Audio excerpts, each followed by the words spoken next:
जशी संगत तशी रंगत. जशी संगत तशी रंगत म्हणजे आपण ज्यांच्यासोबत राहतो त्याच पद्धतीने आपला आहार, आपला विहार, आपलं चालणं, राहणं, बोलणं, वागणं होत असतं. कारण संगतच माणसाला आयुष्यातील सुख अथवा दुःख मिळवून देण्याची महत्त्वाची भूमिका पार पाडत असते. लहानपणापासून ज्या व्यक्ती मूर्खाच्या संगतीला असतात त्या व्यक्ती हळूहळू त्या मूर्ख व्यक्तीसारख्या बनत जातात. ही एक अशी प्रक्रिया आहे जी हळूहळू सुरू होते व आपण ज्यात बुडून जातो आणि शेवटी होते ते खूप मोठे नुकसान. म्हणून बघा, पूर्वीसुद्धा आणि आजसुद्धा ग्रामीण भागात असेल, गावात असेल, इव्हन शहरामध्ये सुद्धा एखादा मुलगा व्यसन करत असेल, त्याला वाईट सवयी असतील, तर जे समजदार आईवडील आहेत, समजदार आईवडिलांबद्दल बोलतो मी, जे समजदार आईवडील असतील ते त्या मुलांबरोबर आपल्या मुलांना फिरू देत नाहीत. असं का होतं? तर आईवडीलसुद्धा लहानपण या टप्प्यातून गेलेले असतात, कुमार अवस्थेमधून गेलेले असतात, किशोर अवस्थेमधून गेलेले असतात आणि त्यामुळं त्या आईवडिलांजवळ असतो तो अनुभव असतो आणि तो अनुभवच आपल्या मुलांचा भविष्यकाळ बदलवण्याची महत्त्वाची भूमिका पार पाडत असतो. म्हणून मित्रांनो, संगत आपल्याला जरी दिसत नसली तरी समजदार आईवडिलांना ती नक्कीच दिसत असते. आपल्या इथं मूर्ख माणसांची कमी नाही. एखाद्याला काहीच गोष्टी माहीत नसतील तर त्याला आपण अज्ञानी म्हणू शकतो, परंतु मूर्ख व्यक्ती म्हणजे अर्धवट ज्ञान असलेला अज्ञानाचा पुतळा. म्हणून मूर्ख माणसाची संगत करू नये म्हणून कित्येक विचारवंतांनी, संतांनी आपल्याला सांगून ठेवलेलं आहे.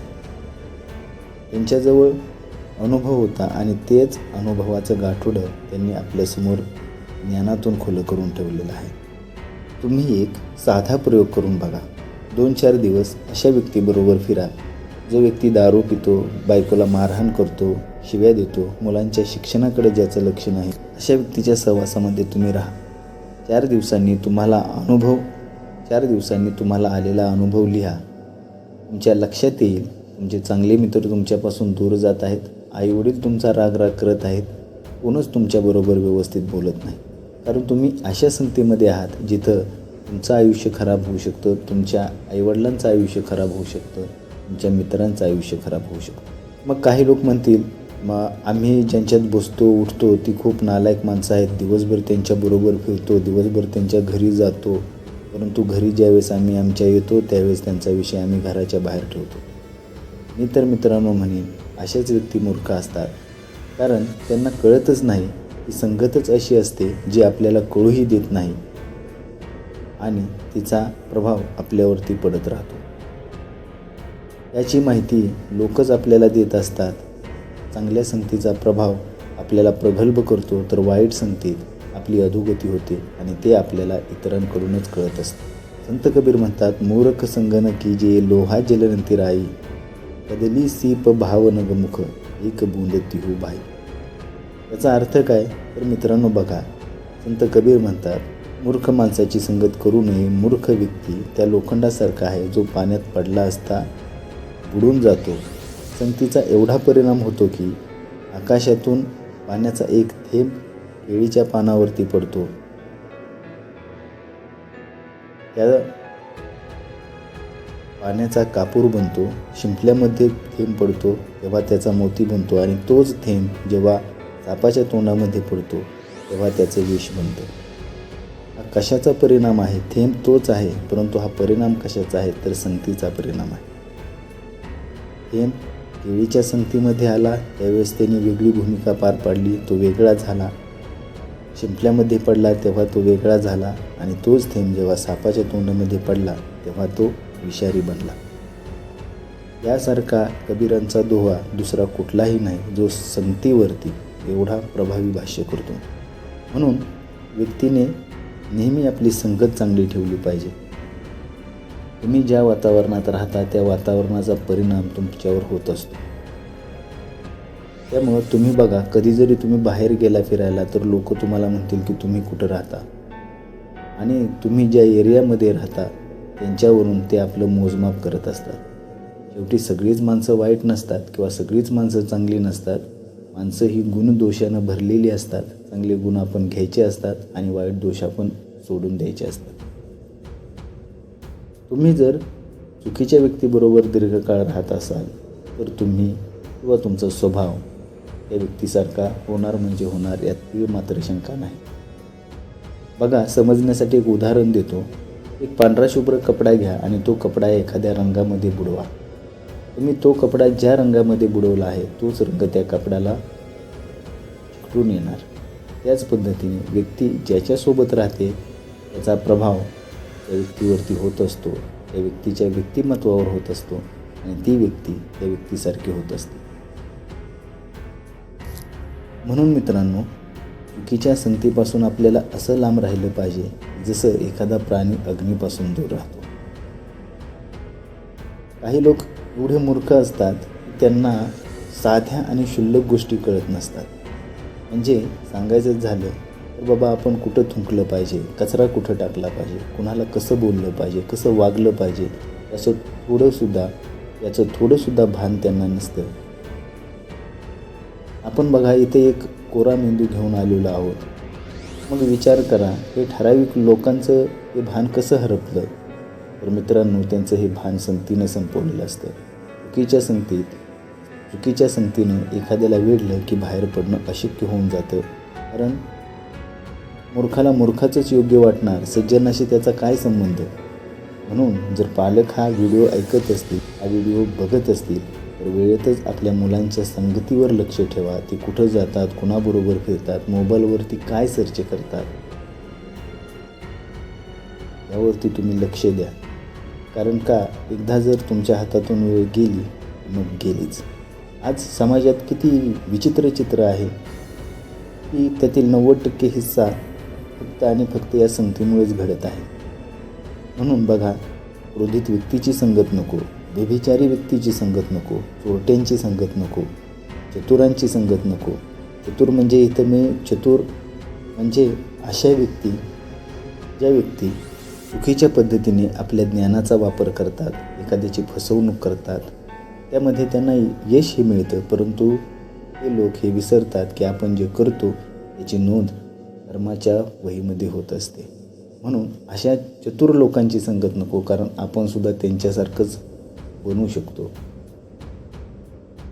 त्याला कोणाला कसं बोलायचं याचं भान नाही, त्या व्यक्तीची संगत नको. जो आईवडिलांचा अनादर करतो, जो आईवडिलांचा मान राखत नाही, त्यांना सन्मान देत नाही, अशा व्यक्तीची संगत नको. मग तुम्ही म्हणाल, या जगात सगळीच वाईट आहेत, मग एकटंच राहायचं का? तर नीट समजून घ्या मित्रांनो, आपला विषय संगत आहे. कारण संगतीतच आपण जास्तीत जास्त वेळ घालवत असतो आणि त्याचा प्रभाव आपल्या व्यक्तिमत्वावरती पडत असतो. आपण ज्या संगतीमध्ये आहे त्या संगतीसारखं आपण बनत असतो. आणि तुम्ही म्हणाल, इथं सगळीच वाईट आहेत, तर मग मला सांगा, निसर्गात काटेरी विषारी भाज्यासुद्धा आहेत, मग आपण त्या विषारी भाज्या खातो का? तर चांगलं आणि वाईट यांचा संगम इथं आहे आणि त्यामुळं नेहमी चांगल्यांची संगत करा आणि आपला विकास करून घ्या. आज व्यक्ती जास्तीत जास्त कोणाच्या संगतीत असते तुम्हाला माहीत आहे का? तर व्यक्ती जास्तीत जास्त असते संगतीत मोबाईलच्या संगतीत. आणि त्यात जो काही बघतो त्याचा प्रभाव व्यक्तीवरती पडत असतो. म्हणून माझी पालकांना नम्र विनंती आहे, आपण जर आपल्या मुलांना मोबाईल देत असाल तर त्यावर लक्ष ठेवा. आणि आज हे एवढं क्रिटिकल झालं आहे की सगळेच पोटापाण्यासाठी कामावर जातात, मग मुलांकडे लक्ष देणार कोण? मुलांकडे लक्ष ठेवणार कोण? एखादा चुकीचा शब्द त्या मुलांच्या कानावरती पडतो, एखादी चुकीची वेबसाईट कोणीतरी सांगतं, चुकीचे शब्द सांगतं आणि तो मुलगा, ती व्यक्ती घरी आल्यानंतर आपल्या मोबाईलवरती सर्च करते आणि चुकीची एक भली मोठी फौजच त्या मुलासमोर किंवा व्यक्तीसमोर उभी राहते आणि त्या संगतीमध्ये तो वेढला जातो. मित्रांनो, जग बदलते, नवीन नवीन बदल होत आहेत. या बदलणाऱ्या जगातही आपल्याला शहाणपण जागं ठेवून जगायचं आहे. चांगले मित्र असतील तर त्यांच्या सहवासात आपणही चांगलेच होत राहतो. काही व्यक्तीमध्ये संगतीची मुळे एवढी घट्ट झालेली असतात की ते कधीच सुधरू शकत नाही. मूर्ख व्यक्ती चांगल्या संगतीत कधीच राहू शकत नाही आणि राहिला तरी तो त्याचा परिणाम स्वतःवर होऊ देत नाही. प्राचीन काळातील एक जातक कथा आहे बघा. थोडक्यात बुद्धांनी सांगितली होती. ते म्हणतात की एखादा मूर्ख व्यक्ती त्या दगडासारखा असतो की ज्याला हजारो वर्षे तुम्ही ज्ञानसागरात ठेवला आणि नंतर बाहेर काढून त्या दगडाला फोडला तर जसा तो आतून कोरडाच असतो तसाच मूर्ख व्यक्ती चांगल्याच्या संगतीत राहिला तरी त्याच्यावरती कुठलाही परिणाम होऊ शकत नाही. म्हणून वाईट संगतीतून वेळीच बाहेर पडा तर यश हातात येईल, तरच जीवनाचा आनंद घेता येईल. आज टेक्नॉलॉजी विकसित होत आहे. ग्रामीण भागातील मुलं शिकण्यासाठी बाहेरगावी जात आहेत. गावामध्ये असतात तेव्हा त्यांना कसलंही व्यसन नसतं, पण जेव्हा ते बाहेर शिकायला जातात तेव्हा त्यांना कित्येक प्रकारची व्यसनं जडतात. काही जण तर गावच सोडून देतात. याचा कधी विचार केला आहे का हा प्रभाव कशाचा आहे? तर मित्रांनो, हा प्रभाव संगतीचा आहे. आपल्या डोळ्यांनी आजूबाजूला बघितलं तर आपल्याला ह्या सगळ्या गोष्टी अगदी स्पष्ट दिसतील, सूर्यप्रकाशासारख्या स्वच्छ दिसतील. मग विचार करा संगत किती महत्त्वाची आहे. परिस्थिती किती गंभीर आहे बघा. इथं आज मुलं पाळणाघरामध्ये आहेत, त्यांच्याजवळ आजी आजोबा नाहीत. आजी आजोबा कुठं? तर ते वृद्धाश्रमात आहेत. जुनी चांगली माणसं आपल्याला काय शिकवतात? जुन्या चांगल्या माणसांच्या अनुभवातून आपली संगत, योग्य संगत टिकून राहायची. आज तीच नाहीत. म्हणून मित्रांनो, संगतीवरती योग्य वेळीच लक्ष द्या. वाईट संगतीचा कधीही वटवृक्ष होऊ देऊ नका. जर तो एकदा झाला तर त्यानंतर त्याला तोडणं, त्याची मुळं छाटणं खूप अवघड होऊन जाईल. व्हायचं तेच होणार, किती जरी केलं तरी व्हायचं तेच होणार म्हणून गप्प बसू नका. वाईट संगत रोखायला प्रयत्न करा आणि जर तुम्ही प्रयत्न कराल तरच तुमचं भविष्य उज्ज्वल होईल, तरच तुमचा विकास होईल, तरच तुमच्याबरोबर इतरांचा विकास होईल आणि तुम्ही ज्या क्षेत्रामध्ये आहात त्या क्षेत्रामध्ये तुम्ही उच्च पदावरती जाल. चुकीच्या संगतीमुळे व्यक्तीची सामाजिक, राजकीय, कौटुंबिक, आर्थिक सगळ्याच पद्धतीची हानी होऊ शकते. मग विचार करा आपल्या आयुष्यामध्ये संगत किती महत्त्वाची आहे. जर तुम्हाला याचं महत्त्व पटलं असेल तर व्हिडिओला लाईक करा, शेअर करा, सबस्क्राईब करा आणि आपल्या मित्रांना, आपल्या परिवारांना व्हिडिओ शेअर करायला कदापिही विसरू नका. धन्यवाद.